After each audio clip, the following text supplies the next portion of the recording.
पीले रंग में बसी खुशियां, हवा में गूंजे संगीत। देवी सरस्वती का आशीर्वाद हो, ज्ञान हो, हर दिल में रोशनी। बसीरे में खुशियां और उमंग हो, नई शुरुआत का हो एहसास। बसंत पंचमी का ये शुभ घड़ी लाए आपके जीवन में बस प्यार और आशीर्वाद। नमस्कार, आप देख रहे हैं इंडिया वॉइस और मैं हूं आपके साथ प्रज्ञा मिश्रा। बसंत पंचमी का पर्व न केवल एक धार्मिक है, बल्कि ये जीवन में नए बदलाव और सकारात्मक ऊर्जा का भी प्रतीक है। इस दिन को भगवान सरस्वती ज्ञान, कला और संगीत की देवी के रूप में पूजा जाता है। खास तौर पर छात्रों और शिक्षकों के लिए ये दिन विशेष महत्व रखता है, क्योंकि ये ज्ञान की प्राप्ति और नई शुरुआत का समय होता है। बसंत पंचमी के दिन पीले रंग को शुभ माना जाता है, क्योंकि ये रंग खुशी, समृद्धि का प्रतीक है। बसंत पंचमी के दिन मथुरा में होली की शुरुआत हो जाती है, जो यहाँ के प्रमुख सांस्कृतिक आयोजनों में से एक है। इस दिन मथुरा वृंदावन के भक्तों के बीच विशेष उल्लास होता है, भक्ति का माहौल रहता है। बसंत पंचमी को भगवान श्री कृष्ण और राधा की पूजा के साथ साथ होली की मस्ती और रंगों का भी आगाज माना जाता है। मथुरा में इसी दिन से ही होली के रंगों की शुरुआत भी हो जाती है, जहां महिलाएं और पुरुष गुलाल और रंगों से खेलते हैं और गाने बजाने का सिलसिला शुरू हो जाता है। बसंत पंचमी के बाद मथुरा में होली का रंग कई दिनों तक बरकरार रहता है, जो भक्तों को उत्साह और खुशी से भर देता है। इस अवसर पर कृष्ण भक्त ब्रज की होली के गीत गाते हुए अपने प्रिय देवता कृष्ण की राधा के साथ होली खेलते हैं। ये समय प्रेम, आनंद और संस्कृति की अद्भुत मिश्रण का प्रतीक माना जाता है, जो मथुरा में हर साल बड़ी धूमधाम से मनाया जाता है। आपको बता दें, बसंत पंचमी के अवसर पर लोग गंगा घाटों पर स्नान के लिए जा रहे हैं। इस दिन को खास महत्व दिया जाता है, क्योंकि इसे ज्ञान की देवी सरस्वती की पूजा और पुण्य की प्राप्ति का दिन माना जाता है। गंगा नदी के घाटों पर श्रद्धालु बड़ी संख्या में पहुंचते हैं और पवित्र नदी में स्नान करके अपने पापों से मुक्ति और आशीर्वाद प्राप्त करने की कामना करते हैं। गंगा घाटों पर विशेष रूप से भक्ति में वातावरण होता है, जहां श्रद्धालु मंत्रोच्चारण और पूजा अर्चना करते हुए इस पावन दिन का लाभ उठाते हैं। आपको बता दें, बसंत पंचमी का पर्व हर जगह धूमधाम से मनाया जाता है, लेकिन कई लोगों के मन में काफी सवाल भी होते हैं कि इस पर्व का असली महत्व क्या है। तो आपको बता दें, पूरे देश भर में बसंत पंचमी का पर्व जो है बड़े ही उल्लास और उत्साह के साथ मनाया जा रहा है। सभी जगह पर सुबह से ही श्रद्धालु जो हैं वो गंगा घाट पर पहुंच रहे हैं। इसके साथ ही आपको बता दें, बसंत पंचमी की शुरुआत के साथ ही जो मथुरा में है वो होली का पर्व भी शुरू हो जाता है। तो ये तीन तस्वीरें आपको हम टीवी स्क्रीन पर दिखा रहे हैं। पहली तस्वीर जो है वो मथुरा की है, दूसरी तस्वीर प्रयागराज की है और तीसरी तस्वीर वाराणसी की। ये तीनों धर्म नगरी हैं और तीनों तस्वीरों में आप देख सकते हैं किस तरह से श्रद्धालु जो हैं आज सुबह से ही घाटों पर पहुंच रहे हैं, गंगा स्नान के लिए पहुंच रहे हैं। आज प्रयागराज में माघ मेला भी चल रहा है। इस अवसर पर बड़ी संख्या में श्रद्धालु जो है माघ मेले में पहुंचे हुए हैं। सुबह से ही श्रद्धालु गंगा नदी में स्नान कर रहे हैं। आज का दिन काफी पवित्र माना जाता है। सरस्वती पूजा आज जो है मनाया जाता है। बसंत पंचमी आज मनाया जा रहा है और इस अवसर पर इन तीनों धर्म नगरी में बड़ी संख्या में श्रद्धालु जो है वो नजर आ रहे हैं। मथुरा की अगर बात की जाए तो वहां पर भी सुबह से श्रद्धालु पहुंच रहे हैं। वहीं प्रयागराज में इस वक्त माघ मेला चल रहा है और माघ मेला के दौरान आज बड़ी संख्या में श्रद्धालु गंगा स्नान के लिए पहुंचे हैं। बसंत पंचमी का आज शुभ अवसर है और इस अवसर पर बड़ी संख्या में श्रद्धालु प्रयागराज में पहुंच रहे हैं। सुबह से ही श्रद्धालु गंगा में स्नान कर रहे हैं। आज का मौसम भी खराब होने के बावजूद भी बड़ी संख्या में श्रद्धालु वहां नजर आ रहे हैं। प्रशासन की अगर बात की जाए तो प्रशासन जो है वहां पे पुख्ता इंतजाम किए हैं। सुरक्षा के पुख्ता इंतजाम प्रशासन की तरफ से किया गया है। किसी तरह से कोई अनहोनी ना हो, इसका पूरा ध्यान जो है प्रशासन की तरफ से रखा जा रहा है। तो आपको बता दें, आज बसंत पंचमी के शुभ अवसर पर सभी धर्म नगरी में गंगा स्नान किया जा रहा है। सुबह से ही श्रद्धालु जो है गंगा स्नान कर रहे हैं। सबसे महत्व जो है माना जाता है माघ मेले में आज के दिन का। तो आज के दिन सुबह से ही श्रद्धालु वहां पे पहुंच रहे हैं, गंगा स्नान कर रहे हैं। बारिश के बावजूद भी बड़ी संख्या में श्रद्धालु जो है वहां पहुंच रहे हैं। तो आपको बता दें, प्रयागराज में आज का दिन काफी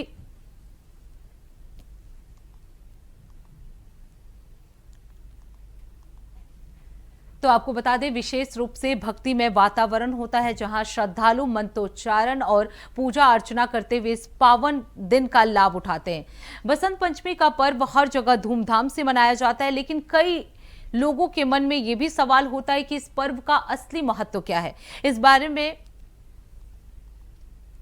कई पंडित जो हैं अपने बताते रहते हैं कि कैसे बसंत पंचमी मनानी चाहिए। बसंत पंचमी को विशेष रूप से देवी सरस्वती की पूजा के दिन के रूप में मनाया जाता है, जो ज्ञान, कला, संगीत और विद्या की देवी मानी जाती है। इस दिन बसंत ऋतु की भी शुरुआत होती है, जो नए जीवन और ऊर्जा का प्रतीक होती है। लोग इस दिन शिक्षा के क्षेत्र में सफलता की कामना करते हैं और अपने बच्चों की किताबों को पूजा में रखते हैं। ये पर्व जीवन में नई शुरुआत, सकारात्मक और खुशहाली का संदेश देता है। तो आपको बता दें, बसंत पंचमी का जो त्योहार है वो एक नई शुरुआत और खुशहाली का संदेश देता है।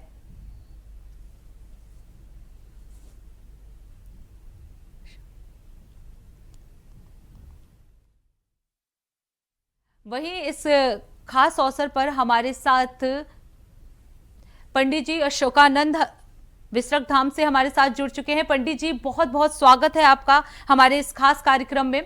पंडित जी, आज क्योंकि बसंत पंचमी है और बड़ी संख्या में श्रद्धालु भी आज के दिन पहुंच रहे हैं गंगा स्नान के लिए, तो सबसे पहले सवाल आपसे यही लेना चाहूंगी कि इस बसंत पंचमी का महत्व क्या है, धार्मिक इसका महत्व कैसे है? जी प्रज्ञा जी, आपको बसंत पंचमी और माँ सरस्वती पूजन दिवस की बहुत बहुत हार्दिक शुभकामनाएं। आपकी समस्त इंडिया वॉइस टीम को मेरी तरफ से बहुत बहुत हार्दिक शुभकामनाएं। ये बसंत पंचमी आपके जीवन में बहुत ज्यादा खुशियां लेकर के आए, ऐसी मेरी शुभकामना आप सबके लिए। और जो आपने अभी पूछा कि इसका महत्व क्या है और कैसे इसको मनाते हैं, अलग अलग परंपराओं के साथ भारतवर्ष में इसको मनाया जाता है। तो देखिए, बसंत पंचमी जैसे हमारी 6 ऋतुएं हैं, उन ऋतुओं के में एक बसंत भी ऋतु आती है। तो इसमें नव जीवन का संचार होता है। हमारे फूलों में बहुत एक प्रकार से ऊर्जा आती है और हमारे पेड़ पौधों में ऊर्जा आती है, हमारी फसलें लहलाती हैं, जिससे हमारा जीवन चलता है। और सूर्य उत्तरायण हो गए हैं क्योंकि मकर संक्रांति को, तो एक विशेष रूप का नव जीवन शुरू होता है पशु पक्षियों का, पौधों का, पेड़ों का, वनस्पतियों का। तो ये हमारे जीवन के लिए जितने भी कल्याणकारी कार्य हैं उनको करने में बहुत सक्षम है। और माँ सरस्वती जो शिक्षा की देवी हैं, जो विद्या के कारण ही हम और आप यहाँ बैठे हैं और बात कर रहे हैं, या शिक्षा हमारे जीवन में विशेष महत्व रखती है। और इसीलिए माँ सरस्वती का पूजन किया जाता है। इसमें गणेश पूजन से शुरुआत की जाती है और एक प्रकार से ये पूरे भारतवर्ष में मनाया जाने वाला त्योहार है, जिसे हर वर्ग मनाता है, क्योंकि यह सभी को जीवन दान करने वाला है, जीवन प्रदान करने वाला है, स्वस्थ प्रदान करने वाला है।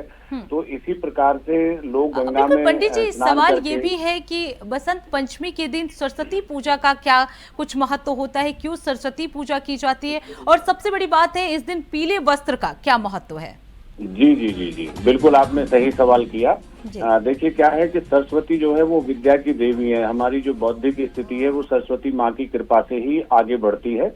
और सरस्वती माँ पीले वस्त्र यानी कि वो पीताम्बर धारण करते हैं, उसमें भगवान का स्वरूप भी होता है और हमारे को ऊर्जा प्रदान करने वाला होता है। क्योंकि आप देखते हैं कि जब सूर्य उदय होते हैं या जब सूर्य अस्त होते हैं तो उनका जो वो है वो ललिमा आती है, उसमें पीलापन होता है।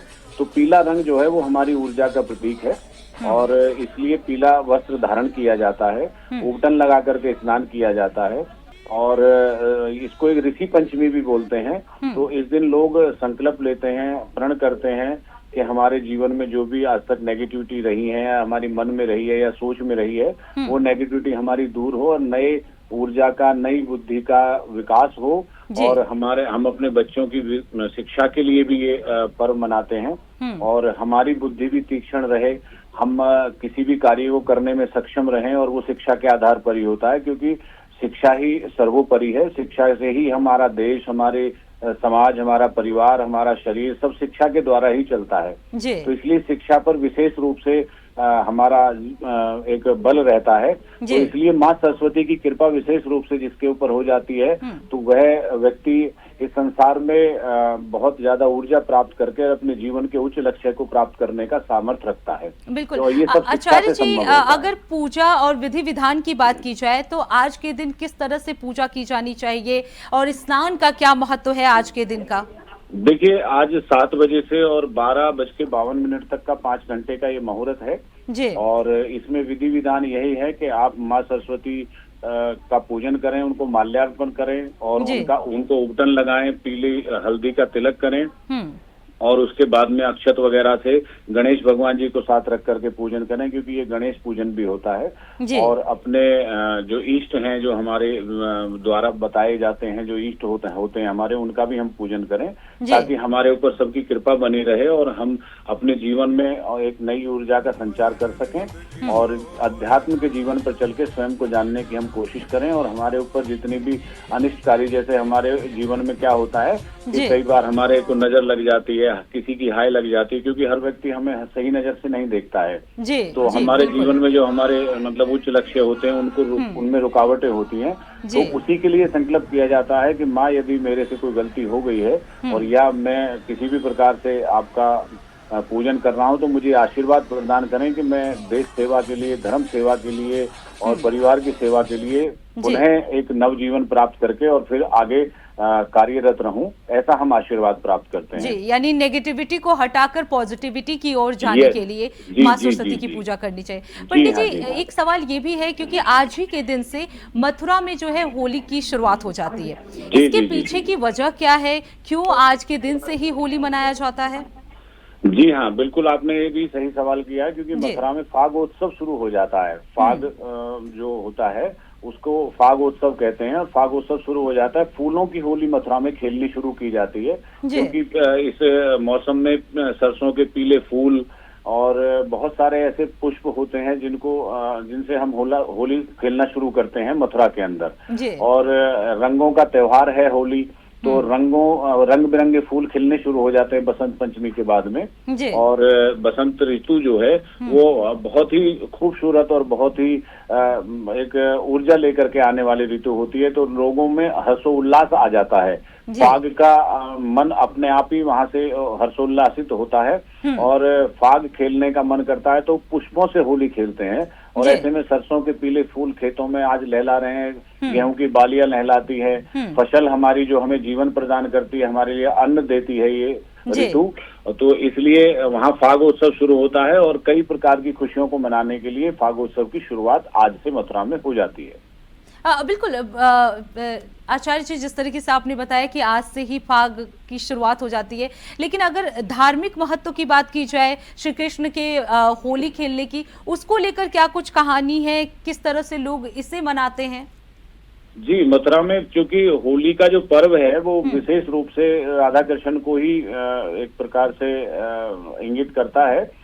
तो जैसे पुष्पों का रंग बिरंगा, क्योंकि रंग बिरंगा ये त्योहार होता है, रंगों से होलियां खेली जाती हैं, तो ऐसे में नए नव पुष्प खिलते हैं तो लोग एक दूसरे को खुशियां मनाते हुए ये पर्व मनाना शुरू करते हैं और फूलों की होली खेलते हैं। मैं आपसे कह रहा हूँ ये बात, फूलों की होली आज से शुरुआत हो जाती है और फूलों को एक दूसरे को उनके ऊपर उछाल कर ये एक हर्ष मनाया जाता है कि आज से फाग शुरू हो गया है। अब ये मतलब ये 1-1.25 महीना तक ये फाग का महोत्सव वहां से शुरू हो जाता है, क्योंकि मथुरा में राधा कृष्ण और गोपियों के साथ जो होली खेला करते थे कृष्ण भगवान, उसी का ये प्रतीक मान करके जो मथुरा वासी हैं, ब्रजवासी हैं, वो इस त्योहार को आज से ही मनाना शुरू कर देते हैं।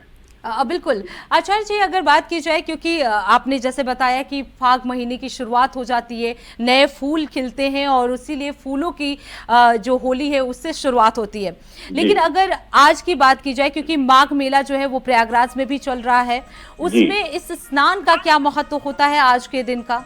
जी, देखिए, माघ महीना जो है वो सबसे पवित्र महीना माना गया है तपस्याओं के लिए और अपने शुद्ध संकल्प लेने के लिए। तो गंगा में जो त्रिवेणी में माघ मेला लगता है, माघ मेला तो जो जहाँ पर गंगा के घाट है वहाँ सभी जगह लगा हुआ है, लेकिन त्रिवेणी का विशेष महत्व रहता है क्योंकि वहाँ गंगा, यमुना, सरस्वती, क्योंकि वहाँ सरस्वती जी का भी वास है, तो इसलिए वहाँ पर विशेष रूप से इस मेले का महत्व बढ़ जाता है। क्योंकि तीनों नदी गंगा यमुना सरस्वती जहाँ तीनों हैं वहाँ संगम हो जाता है। तो संगम पर माघ मेले का जो विशेष रूप से आयोजन होता है ये बहुत विशेष है। और ऋषि मुनि पहले इस माघ के महीने को मनाते थे, तपस्याओं के लिए करते थे। ये शुद्ध महीना होता है, इस पर सभी देवी देवता और सभी इष्ट जो हैं वो हमारे पृथ्वी पर गमन करते हैं और हमें आशीर्वाद देते हैं। और हम यदि स्नान करते हैं और शुद्धता को धारण करते हैं कि हमसे किसी प्रकार से कोई अनिष्ट हो गया हो, हमारे हाथ से कोई गलत कार्य हो गया हो, तो हम उसकी क्षमा याचना करते हैं और अपने आप को शुद्ध करते हैं गंगा के जल में स्नान करके। और संगम में तो इसका और महत्व इसलिए बढ़ जाता है क्योंकि वहां पर तीनों नदियों का संगम है, गंगा यमुना सरस्वती का, तो वहां पर और आशीर्वाद की ज्यादा प्राप्ति होती है।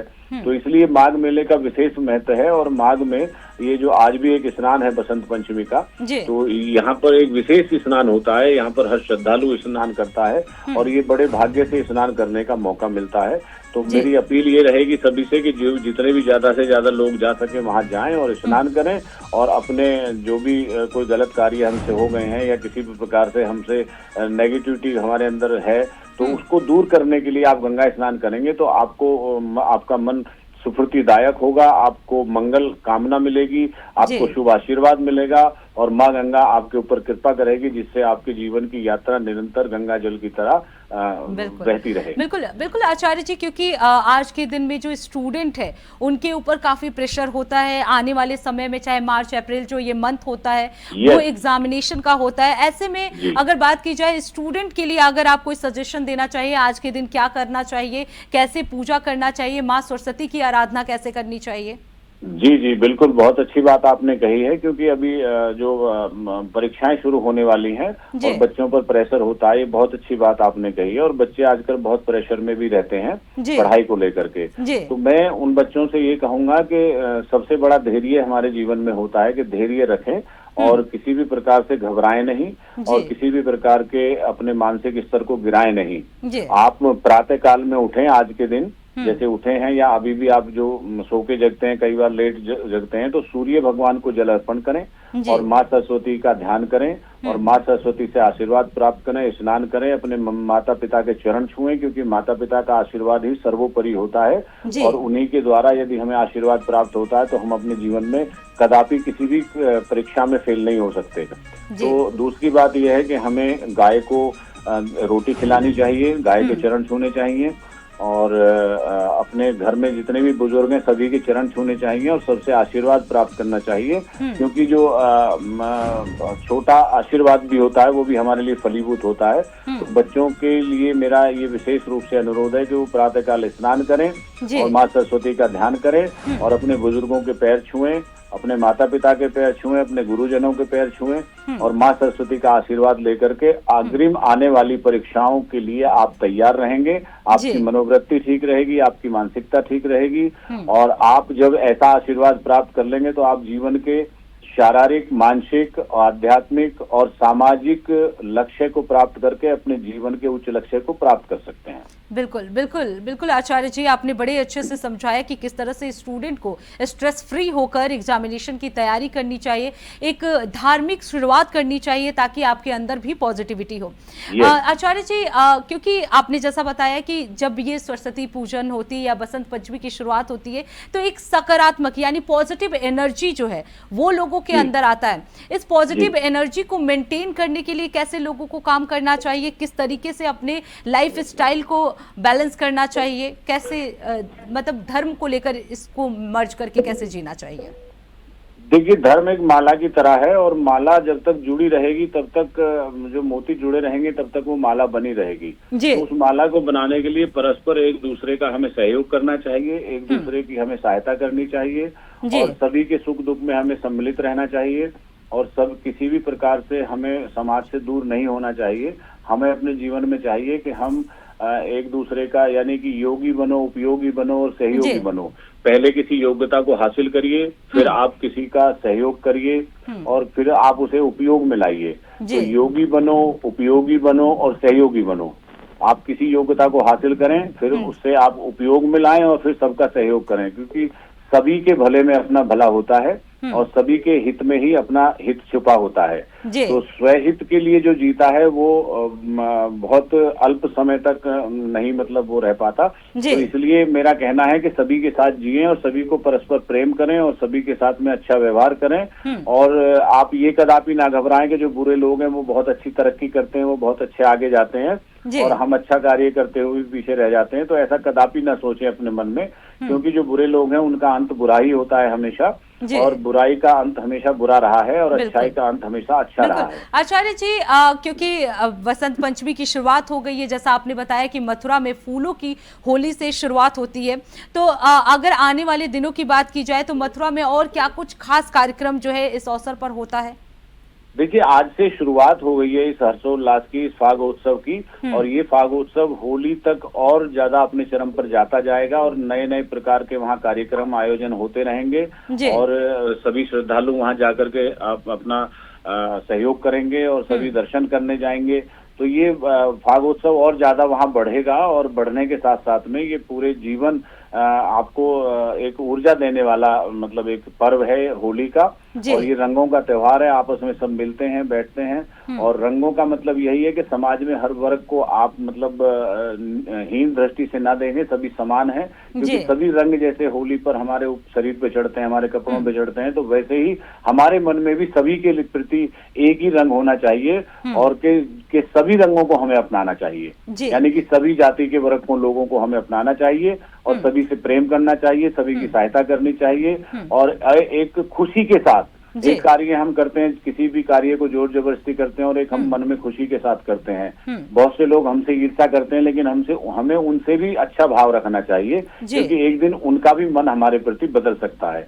तो फागोत्सव यही है कि हम अपने सारे वैमनस्यों को भूल करके, जो हमारे वैमनस्य हो जाते हैं, मन में द्वेष हो जाते हैं, ईर्ष्या हो जाती है, उन सबको भुला करके हमें बसंत पंचमी का त्योहार और ये फागोत्सव की शुरुआत और माँ सरस्वती का पूजन से शुरुआत करनी चाहिए कि जीवन में जो भी पीछे रहा हम उसके लिए क्षमा याचना करते हैं और आने वाले जीवन में हम एक दूसरे के साथ रह करके अपने जीवन का यापन करेंगे, क्योंकि बिना सहयोग के इस संसार में कोई चल नहीं सकता, ये निहित है। जी बिल्कुल। जाते जाते पंडित जी, एक आखिरी सवाल, अगर जो आज की जनरेशन है जिनको समय नहीं मिल पाता, प्रॉपर तरीके से पूजा पाठ नहीं कर पाते, उनके लिए एक छोटी विधि, कैसे वो पूजा करें, आज के दिन को कैसे यूटिलाइज करें? देखिए, भागदौड़ भरी जीवन है और मोबाइल जिंदगी हो गई है लोगों की, लेकिन मैं ये कहता हूँ कि जैसे आप के पास मोबाइल है तो मोबाइल में भी बहुत अच्छी अच्छी चीजें आजकल मतलब आपको मिल जाती हैं। तो आप कुछ भी ना करें तो प्रातः काल में, जैसे आपने स्नान आदि तो आप डेली करते ही हैं, तो कम से कम 10 से 20 मिनट कुछ ऐसा धार्मिक कोई भी आप प्रवचन सुन सकते हैं, आप दुर्गा 32 नामा सुन सकते हैं, माँ सरस्वती वंदना सुन सकते हैं। तो ऐसे मोबाइल में ही आप सुबह शाम सोते समय और सुबह उठ करके यदि भगवान के प्रति आपका आस्था जुड़ेगी तो आपकी कई चीजें अच्छी हो जाएंगी, क्योंकि भगवान की जो कृपा है या भगवान का जो विज्ञान है उसको वैज्ञानिक भी आज तक नहीं खोज पाए। और कई बार हमारा पागलपन भी दूर हो जाता है जब हम भगवान की शरण में जाते हैं, और कई बार हमारे कार्य जो नहीं होने होते वो भी कार्य हमारे हो जाते हैं। तो हमें भगवान की शरण में ही रहना चाहिए। जैसे बच्चा अपने माँ बाप के सम्मुख रहेगा तो उसकी माँ बाप संभाल करते रहेंगे, और यदि बच्चा माँ बाप की पीठ के पीछे यानी कि विमुख रहेगा तो फिर माँ बाप उसकी देखभाल नहीं कर पाते, उसको चोट लगने का डर रहता है। तो वैसे ही सभी को भगवान के समक्ष रह करके प्रातः काल में उनके सामने विनती करनी चाहिए, हाथ जोड़कर प्रार्थना करनी चाहिए, आशीर्वाद प्राप्त करना चाहिए, ताकि हमारे जीवन में कुछ भी अनिष्ट होना हो तो उससे हम बच सकें और हमारे जीवन में और ज्यादा ऊर्जा आए। इसलिए हमें भगवान की सेवा, भगवान की पूजा और भगवान की अर्चना हमेशा करते रहने चाहिए। कितना भी आधुनिक जीवन आप जी लें, लेकिन एक दिन आपको ईश्वर की ही शरण में जाना है, तो क्यों ना हम आज से ही शुरुआत करें कि हम ईश्वर की शरण में रहें और ईश्वर के प्रति अपनी आस्था को जगाएं और सनातन धर्म के प्रति अपनी आस्था को जगा करके हमें अपने जीवन में नई ऊर्जा का संचार बसंत पंचमी के जैसे हमेशा करते रहना चाहिए। जी, बहुत बहुत धन्यवाद आचार्य जी, आपने बड़े ही अच्छे से एक्सप्लेन किया कि कैसे लोगों को बसंत पंचमी के दिन अपने दिन की शुरुआत करनी चाहिए, पॉजिटिविटी के साथ इस दिन की शुरुआत करनी चाहिए। तो आपको बता दें, पूरे देश भर में आज बसंत पंचमी का त्योहार मनाया जा रहा है। सभी बड़े ही हर्षोल्लास के साथ इस पर्व को मना रहे हैं। बसंत के रंग के इस खास कार्यक्रम में बस इतना ही। देश दुनिया की तमाम बड़ी खबरों के लिए देखते रहिए इंडिया वॉइस। तब तक के लिए नमस्कार।